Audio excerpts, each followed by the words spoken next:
Hi, my name is Leon Cooper.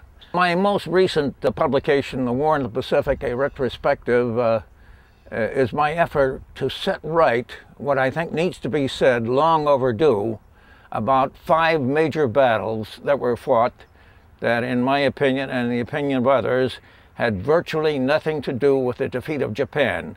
These 5 battles accounted for approximately 1/3 of all the casualties of the U.S. forces during the 4-year period of the Pacific War.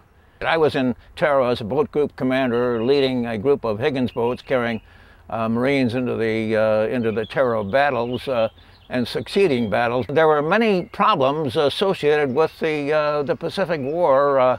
The most important one was the divided command. 2 guys, Admiral Nimitz and General MacArthur, were constantly warring with each other to see who would be the dominant position in the Pacific War, who would make all of the major decisions. All during the 4-year period of that war, these guys were playing games with each other while Americans were being killed. The man that I hold principally at fault for this is one of the reasons that I wrote this book is FDR.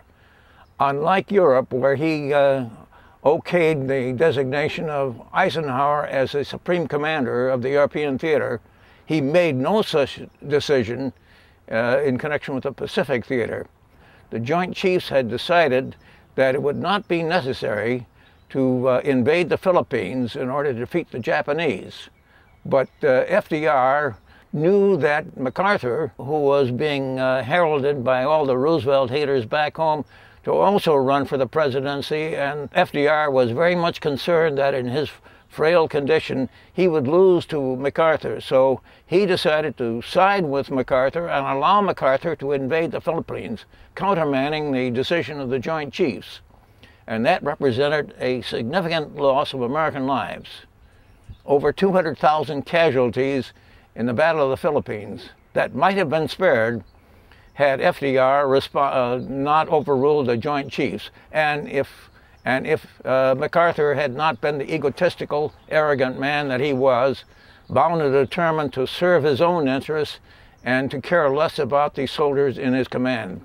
Boeing Company, which had a great record with the B-17 Flying Fortress, the decision was made early in the war with FDR's backing to begin manufacturing the so-called Super Fortress, the B-29. The B-29 was a faulty plane from the very beginning. In fact, Boeing Company got an order for 250 B-29s even before the plane had been finally tested. Indeed, the plane's engines were made by a company called Wright Aeronautical. The air crews, incidentally, sardonically called them the wrong engines. And these planes, there were thousands of them that fell, and I still remember very well as we were leaving the Marianas on our way up to the invasion of Iwo Jima, almost every day one of these big planes, the B-29s, would pancake near us. There were thousands of planes that were lost as a result of the faulty design of the plane. Our nation has long needed to acknowledge with shame those who fell in battles that should not have been fought, or who were led by commanders who were incompetent or worse.